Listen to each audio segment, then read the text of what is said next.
नमस्कार दोस्तों, मैं सौरभ पाटिल समर्पण गोतीर्थ इस YouTube चैनल पर आपका हार्दिक स्वागत करता हूँ। हमारे गौशाला की तरफ से चलाए गए हुए इस आरोग्य अभियान में मैं आप सबका सहयोग चाहता हूँ। गौ माता पर आधारित बनाया गया हुआ ये स्पेशल YouTube वीडियो आपको बहुत मददगार साबित होगा।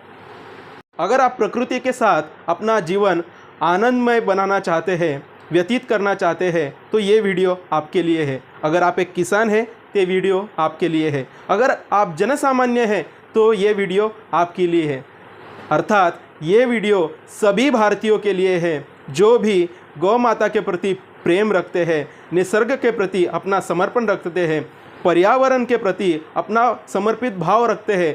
वे सब लोग इस वीडियो को अंत तक देखें, ये मैं आपसे प्रार्थना करता हूँ।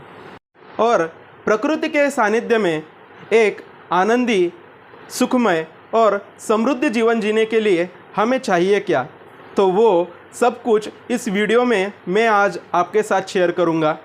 आज हमारे साथ बातें करेंगी हमारे घर पर आने वाली गौ माता। वो गौ माता हमारे साथ अपनी कुछ भावनाएं बताना चाहती है, अपना दर्द बांटना चाहती है। तो मैं आपसे अनुरोध करता हूँ कि ये वीडियो आप अंत तक देखें और चलिए सुनते हैं कि हमारी प्यारी गौ माता हमसे कहना क्या चाहती है। मैं गाय बोल रही हूँ। मैं प्रकृति की एक सुंदर रचनाओं में से एक हूँ। मैं इस जीव सृष्टि का एक अभिन्न अंग हूँ। अगर देखा जाए तो सुंदरता सिर्फ इंसानों के बच्चों में नहीं होती। सुंदरता हमारे भी बछड़े में देखी जा सकती है। मैं वात्सल्य की मूर्त हूँ। मैं पूरी विश्व का कल्याण चाहती हूँ। सनातन हिंदू धर्म में तो कहा गया है कि मेरे अंदर देवताओं का वास है। हर एक शुभ प्रसंगों में मेरी पूजा और आराधना की जाती है। आज पूरे भारतवर्ष में गौ पूजा करने वाले गौ पूजक तो बहुत है, लेकिन मुझे संभालने वाला गौ पालक और मेरी रक्षा करने वाला गौ रक्षक क्यों नहीं? क्या हो रहा है आज? जिस देश में हमें माता की तरह पूजा जाता था, उसी देश में हमारी हत्या बड़ी मात्रा पर हो रही है। सभी धर्मों में मेरा सम्मान किया जाता है। सिर्फ हिंदू ही नहीं, तो जैन, बौद्ध, सिख, इन धर्मों में भी मुझे सम्मान दिया गया है। सनातन वैदिक हिंदू धर्म में तो कहा जाता है कि भुक्त्वा तृणानि शुष्कानि पीत्वा तोयम जलाशयात दुग्धम ददति लोकेभ्य गावो विश्वस्य मातरः। अर्थात गाय यानी कि मैं सूखे हुए पत्ते खाती हूँ, जलाशय का पानी पीती हूँ, फिर भी सभी लोगों को सुख मिले, शांति मिले, ऐसा दूध देती हूँ। इसीलिए गावो विश्वस्य मातरः, यानी गाय को विश्व की माता कहा गया है। बौद्ध धर्म के 10 शीलों के अनुसार पहला शील अहिंसा। अहिंसा में छोटे से छोटे जीव की हत्या करना भी एक हिंसा है। इससे बचना चाहिए। तो जो बौद्ध धर्म किसी भी छोटी से छोटी चींटी की भी हिंसा करने से मना करता है, वो भला मेरी हत्या की अनुमति कैसे दे सकता है? सिख धर्म में कहा गया है कि यही देहु आज्ञा तुर्क गाहे खपाऊ, गऊ घात का दोष जग सिउ मिटाऊ, यही आस पूर्ण करो हम तुम्हारी, छूटे कष्ट गैयन मिटे खेद भारी।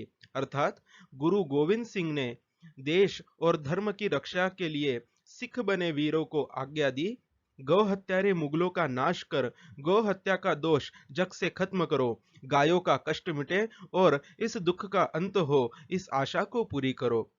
और जैन धर्म के अनुसार अहिंसा और जीव दया पर बहुत जोर दिया जाता है।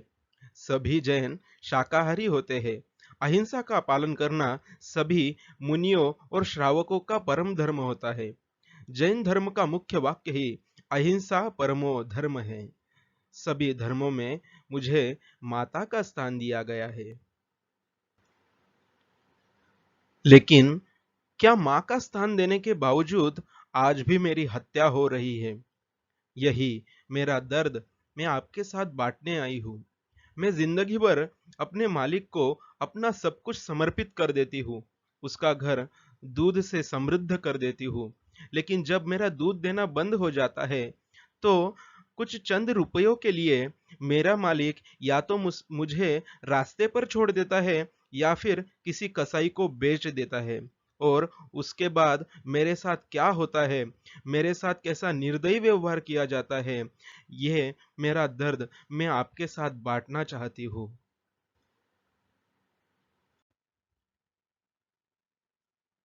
सबसे पहले तो मुझे जबरन ट्रकों में भर दिया जाता है। जिस गाड़ी या ट्रक की क्षमता 15 पशुओं की है, उस गाड़ी में 20 से 25 गायों को भर दिया जाता है और फिर हमें कत्ल खानों में ले लिया जाता है। उसके बाद शुरू होता है हमारा दर्दनाक मृत्यु का सफर। और इस क्षमता के अधिक गायों को भरने के साथ साथ कुछ गायें उस ट्रक में ही मर जाती है। जब हमें बूचड़ खाने में ले जाया जाता है, तो सबसे पहले हमारे ऊपर गर्म पानी डाला जाता है। इससे हमें बहुत पीड़ा होती है, बहुत दर्द होता है। इसके बाद हमें जहाँ काटने की मशीन होती है, वहां ले जाया जाता है और नई तकनीकी मशीन से हमारा गला एक ही झटके में काट दिया जाता है, या फिर हमें उल्टा लटकाया जाता है और तीक्ष्ण सुरी से हमारा गला काट दिया जाता है, जिससे हमारा खून बहता ही रहता है, बहता ही रहता है। हम पूरी तरह मर भी नहीं सकते। मैं सारी मानव जाति से ये सवाल पूछना चाहती हूँ, क्या मुझे शांति से मरने का अधिकार भी नहीं? जब खून बहता है तो मुझे इतनी पीड़ा होती है, इतना दर्द होता है, इतना दुख होता है कि वो मैं आपके साथ शब्दों में नहीं कह सकती। उसके बाद हम बेहोश हो जाते हैं और फिर धीरे धीरे धीरे हम मर जाते हैं। इसके बाद मेरी पूरी त्वचा को मेरे शरीर से अलग कर दिया जाता है और फिर शुरू होता है हमारे मांस का व्यापार। इस व्यापार में कई लोग बीफ मतलब हमारा मांस खाने के लिए इस्तेमाल करते हैं, जो बंद डिब्बों में पैक किया जाता है। अगर मांस ना भी बेचा जाए तो उससे कई प्रकार की चीजें बनाई जाती है, जैसे कि पर्स, हमारी गाड़ी में लगाने जाने वाला किचन, कैमरा रखने वाली बैग और बेल्ट। ऐसी कई विभिन्न प्रकार की चीजें बनाई जाती है। मैं एक गाय बोल रही हूँ। मेरा आप सभी मानव जाति से यह प्रश्न है, क्या आप इस वीडियो के माध्यम से मेरी भावनाएं समझ रहे हैं? मैं सबका कल्याण चाहती हूँ। मैं आपके बच्चों का भी उज्जवल भविष्य देखना चाहती हूँ। मेरी महिमा तो सब जानते हैं, लेकिन मेरे रक्षा के लिए कोई आगे क्यों नहीं आता? आप मेरी हत्या पर आत्मचिंतन कीजिए। मेरी ही नहीं, तो संसार में जो भी जीव है, उसकी हत्या का आपको कोई अधिकार है? अगर नहीं, तो फिर आप मेरी हत्या क्यों कर रहे हैं? मैं गाय बोल रही हूँ। मुझे आपके जवाब का इंतजार है। आप इस पे सोचिए, खुद से सवाल पूछिए कि क्या आप मेरे साथ जो अमानवीय व्यवहार कर रहे हैं, ये सही है या गलत?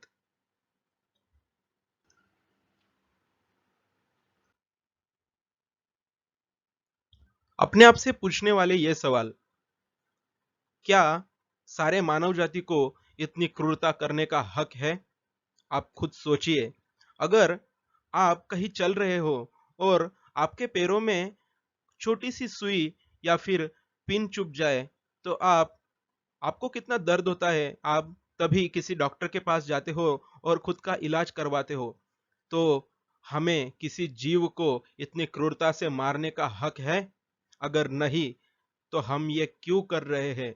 और अगर ये कर्म हम खुद नहीं कर रहे, तो हम हमारे भारत देश जैसे देश में ऐसे होता हुआ कर्म सहन क्यों कर रहे हैं? इस पे जरा सोचिए। दूसरा सवाल, अगर हम खुद को निसर्ग प्रेमी, प्राणी प्रेमी, समाज सेवी कहलाते हैं, तो गौ हत्या जैसे विषय पर कोई समाज सेवी, कोई निसर्ग प्रेमी, कोई कोई प्राणी प्रेमी बात क्यों नहीं करता? आज से 25 साल पहले हमारे घर घर में गौमाता थी। सोचिए जरा, जब हमारे परदादा हुआ करते थे तो गांवों में जगह जगह गौमाता दिखने मिलती थी।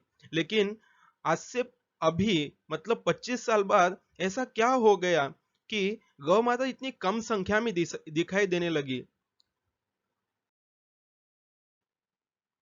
आज से 20 साल पहले हम गिर, साहीवाल ऐसे देसी गाय के दूध का सेवन कर रहे थे।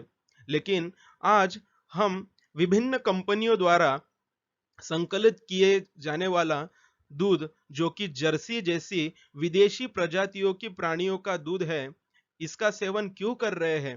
सोचिए जरा, ये सवाल आपके दिल और दिमाग तक पहुंचने चाहिए। आत्मचिंतन कीजिए। मेरा सब आप सबसे सवाल है कि आज हमारे देश में शेर, हिरन, हाथी को मारने के लिए सख्त कानून व्यवस्था है, तो गौ माता के लिए सख्त कानून व्यवस्था क्यों नहीं? वो भी तो प्रकृति का एक हिस्सा है।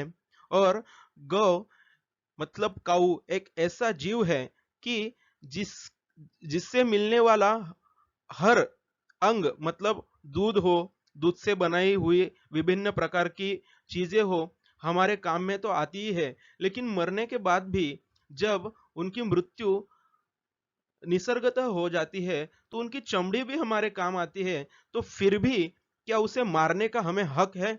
और अगर नहीं है तो उसके खिलाफ आवाज उठा के सख्त कानून व्यवस्था क्यों नहीं है? और जहां जहां भी कानून व्यवस्था है वहां उसका कड़ाई से पालन क्यों नहीं हो रहा? अगला सवाल, अगर हम गौ को अपनी माता मानते हैं तो उससे बचाने के लिए, उसके संरक्षण के लिए आज हम क्या कर रहे हैं? ये सवाल अपने आप से पूछिए जरा। आज मैंने बहुत से लोग देखे कि वो गौ को अपनी माता मानते हैं, लेकिन जब उसके रक्षा की बारी आते हैं तो वो पीछे हट जाते हैं। ऐसा क्यों? सोचिए, अगर आप अपनी माँ पर कुछ आ जाए, उस पर कोई उंगली उठाए, उस पर कोई हथियार उठाए, तो पीछे हटेंगे? अगर अगर नहीं, तो गौ माता इतनी बड़ी पैमाने पर काटी जा रही है तो उस पर हम कोई एक्शन क्यों नहीं लेते? आज हम गौ को माता मानते हैं, लेकिन क्या हम सच में गौ की महिमा जानते हैं? आप सभी लोग आज जानते होंगे कि गौ माता की जो महिमा है, जो उनका गुणगान है, वो विभिन्न प्रकारों की कथाओं में किया जाता है। जैसे कि भागवत महापुराण, शिव महापुराण और अलग अलग कथाओं में, कीर्तनों में इसका वर्णन किया जाता है। लेकिन इतना सब कुछ जानते हुए भी आज हम गौ माता के लिए क्या कर रहे हैं? हमारा जो गौ प्रेम है वो सिर्फ वसुबारस या फिर अलग अलग त्योहारों के दिन ही क्यों बढ़ जाता है? बाकी के दिन पता नहीं कहाँ गायब हो जाता है। आजकल मैंने देखा कि एक बड़ी फैशन हो लगी है कि जो भी कुत्ता संभालते हैं उसे बड़ा साहब समझा जाता है। तो हमारी रोजमर्रा की जरूरतें पूरी करने वाली गौ माता संभालने वाले को चरवाह या फिर गाय का गांव का गवार क्यों कहा जाता है? सभी शास्त्र, पुराण, देव देवता और भक्तजन सिर्फ गौ माता का ही गुणगान क्यों करते हैं? कोई और जानवर का क्यों नहीं? और हमारे भगवान श्री कृष्ण के पीछे गौ माता ही क्यों है? आपने देखा होगा कि सनातन धर्म में बहुत से भगवान हैं कि जिनके फोटो के पीछे आप गौ माता का चित्र देख सकते हैं। तो आपने कभी सोचा कि उनके पीछे गौ माता का चित्र क्यों है? जन्म से लेकर मृत्यु तक अगर हम गौ माता हमें अपना सब कुछ देती है, जैसा गौ माता हमें बता रही थी कि वो अपने मालिक को सब कुछ उसका समर्पित कर देती है, तो अपनी तरफ से हम गौ माता के लिए कुछ नहीं कर सकते? आज हमारे देश में कश्मीर, दहेज, अंधविश्वास, बलात्कार, किसानों की समस्या, भ्रष्टाचार, शिक्षा का स्तर, आरोग्य, स्त्री पुरुष समानता, जाति व्यवस्था, दहशतवाद, गरीबी, इतना ही नहीं तो समलैंगिक होने पर भी फिल्म बनाई जाती है। तो गौ हत्या जैसे गंभीर विषय पर कोई फिल्म क्यों नहीं बनाता? क्या ये कोई एजेंडा है? और अगर नहीं, तो फिर क्या ये कोई सामाजिक विषय नहीं है कि जो जीव हमें उसके जन्म से लेकर मृत्यु तक सब कुछ दे देता है, विज्ञान विज्ञान भी उसकी महिमा बखूबी जानता है, तो फिर हम उस पर फिल्म क्यों नहीं बनाते?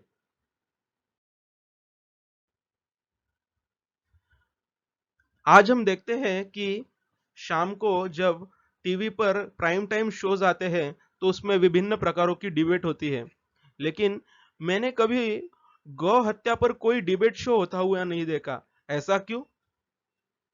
और आप सोच रहे होंगे कि इतने सारे सवाल तो हो गए, लेकिन सबसे बड़ा सवाल तो आगे है। अगर मान लिया जाए कि एक आदमी को रोज 250 मिलीग्राम दूध लगता है, तो सोचिए, आसपास देखिए, अपने आंखें खोलिए अपनी, क्या अपनी आसपास इतनी गाय, भैंस, बकरी है कि वो हमें उतना दूध प्रोवाइड कर सके? अगर नहीं, तो सोचिए कि आप दूध के बदले पी क्या रहे हैं।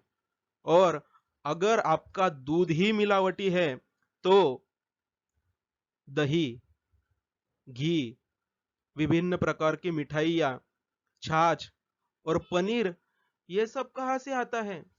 अगर इतनी गाय, भैंस, बकरियां ही नहीं जो हमें शुद्ध दूध दे सके, तो ये सब चीजें बनाने का तो सवाल ही नहीं पैदा होता। सोचिए जरा, ये सवाल आपके दिल और दिमाग तक पहुंचने चाहिए। ये सवाल हमें कहाँ तक पहुंचाने हैं? ये वीडियो आपको कहाँ कहाँ शेयर करना है? ये वीडियो आपको शेयर करना है हर जिले के कलेक्टर तक, कि वे गौ तस्करी पर एक्शन ले सके। वीडियो शेयर करना है हर जिले के डीएसपी तक, हर राज्य के मुख्यमंत्री तक, कि क्योंकि वे उस पे सख्त कानून बना सके। हर विधायक तक आपसे मेरा अनुरोध है कि जो जो ये वीडियो देख रहे हैं, कृपया अपने विधायक तक ये वीडियो पहुंचाएं, क्योंकि ये बहुत गंभीर समस्या है। हर सांसद तक ये वीडियो पहुंचना चाहिए, और हर सनातनी के, गौ प्रेमी के, पर्यावरण प्रेमी के दिल तक ये वीडियो हमें पहुंचाना है। और सबसे लास्ट, सबसे आखिरी में, हमारे भारत देश के माननीय पंतप्रधान श्री नरेंद्र भाई मोदी तक ये विषय पहुंचना चाहिए।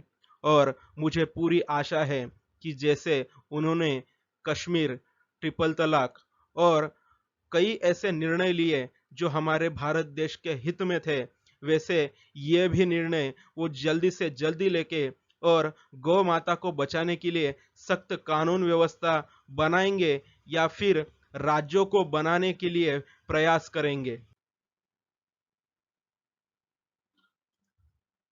जब मैं गूगल पर सर्च कर रहा था बूचड़ खानों के बारे में, कत्ल खानों के बारे में, हमारे भारत सरकार की क्या पॉलिसीज है, क्या राय है, तो मुझे एक कम्युनिकेशन मिला जो श्री सुखबीर सिंह जौनपुरिया, इन्होंने पूछा था ministry ministry of state of agriculture and farmer welfare.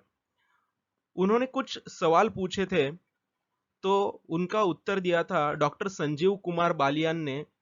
उसकी तारीख भी आप देख सकते हैं, 15 मार्च 2016। और ये जो सवाल है और उसके जवाब, मैं इसकी लिंक आपको डिस्क्रिप्शन में दे दूंगा। आप, मेरा अनुरोध है कि उस लिंक को पूरा पढ़िए, देखिए। मैं सिर्फ कुछ महत्व की बातें आपके साथ शेयर करना चाहता हूँ। इसमें डॉक्टर संजीव कुमार बालियान ने जब जवाब दिया था, तो उन्होंने बोला था कि हमारे पूरे देश में अलग अलग प्रकार के बूचड़खाने हैं। तो उस समय 15 मार्च 2016 को कुल 2526 इतने कत्ल खानों की संख्या थी, जो food safety and standard act 2017 मतलब FSS एक्ट 2006 में रजिस्टर करवाए गए थे। और उनकी संख्या आपको मैं दिखाना चाहूंगा, आप हैरान हो जाएंगे। ये वीडियो आप तक पहुंचेगा तो अपना राज्य इसमें ढूंढिए और देखिए आपके राज्य में कितनी संख्या है कत्ल खानों की उस समय थी। और आज भी इनमें ज्यादा कुछ बदलाव नहीं हुआ है। और अगर बदलाव हुआ भी है तो आप सोचिए कि आए दिन आप पेपर में पढ़ते होंगे कि गौरक्षकों ने 25 गायें पकड़ी, 50 गायें पकड़ी जो बूचड़खाने में जा रही थी कत्ल होने के लिए। तो अगर गौवंश हत्याबंदी कायदा कानून अगर किसी भी स्टेट में एप्लीकेबल है तो सोचिए जरा कि परिस्थितियां बदल रही है या नहीं। और अगर नहीं तो उसके जिम्मेदार कौन है? आप, मैं, सरकार, गौरक्षक, संत समाज या कोई और? आपको मैं थोड़ा सा और सिंपल करके बताता हूं। मैंने आपके लिए एक पाई चार्ट तैयार किया। उसमें आप देख सकते हैं कि सबसे ज्यादा कत्ल खाने जो है वो तमिलनाडु में है, उसके बाद मध्य प्रदेश, फिर महाराष्ट्र, फिर पंजाब, उत्तर प्रदेश, कर्नाटका, राजस्थान। और वैसे आप देख सकते हैं पूरा पाई चार्ट आपको दिख रहा है स्क्रीन पर।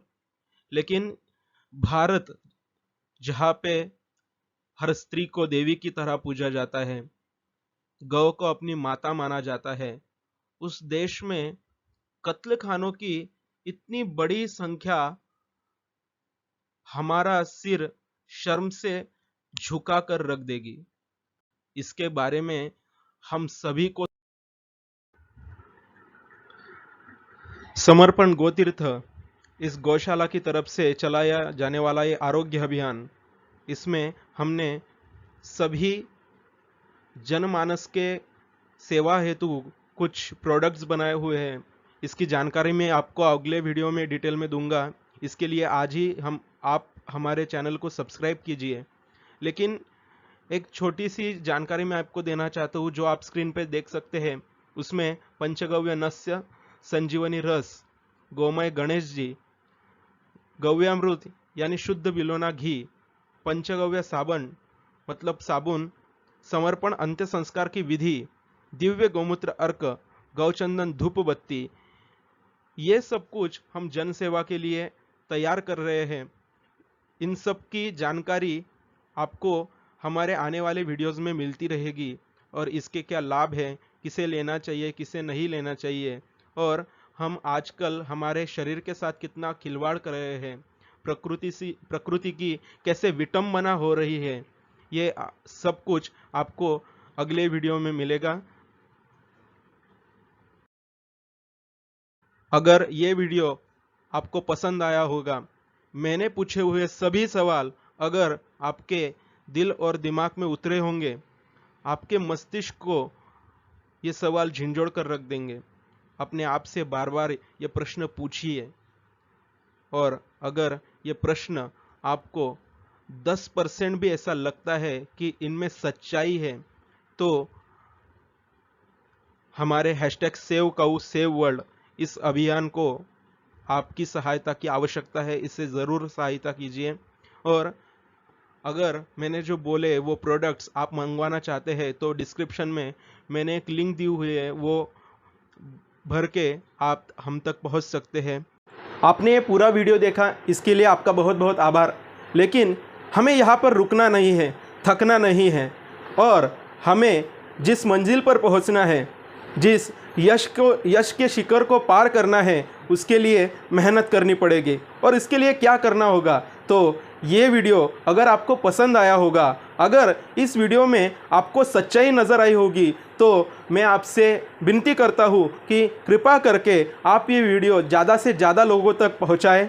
और समर्पण गोतीर्थ इस गौशाला ने तैयार किए हुए सभी सात्विक प्रोडक्ट्स खरीदिए, यह भी मैं आपसे अनुरोध करूँगा। और ये सिर्फ वीडियो नहीं है, तो ये क्रांति की एक मशाल है जो हर भारतीय के, हर हिंदुत्ववादी के, हर गौ प्रेमी के, हर पर्यावरण प्रेमी के, हर निसर्ग प्रेमी के, यही नहीं तो हर जनमानस के दिल में उतरनी चाहिए। आंखें खोलिए, जानिए वास्तविकता क्या है, हम प्रकृति से दूर होकर कैसा जीवन जी रहे हैं। और मैं आपसे अनुरोध करना चाहता हूँ कि इस वीडियो के माध्यम से मैंने जो प्रश्न आपके सामने रखे हैं उस पर विचार कीजिए, उस पर आत्मचिंतन कीजिए, सोचिए ज़रा, यही वास्तविकता है। और इस प्रश्नों पर अगर आपके कुछ सुझाव है, कुछ अभिप्राय है तो कमेंट सेक्शन में आप हमें वो ज़रूर बताइए, इस पे भी हम विचार करेंगे और अगली वीडियो आपके आरोग्य के लिए, आनंद के लिए, आपकी समृद्धि के लिए ज़रूर लेके आएंगे। तब तक जय गौ माता।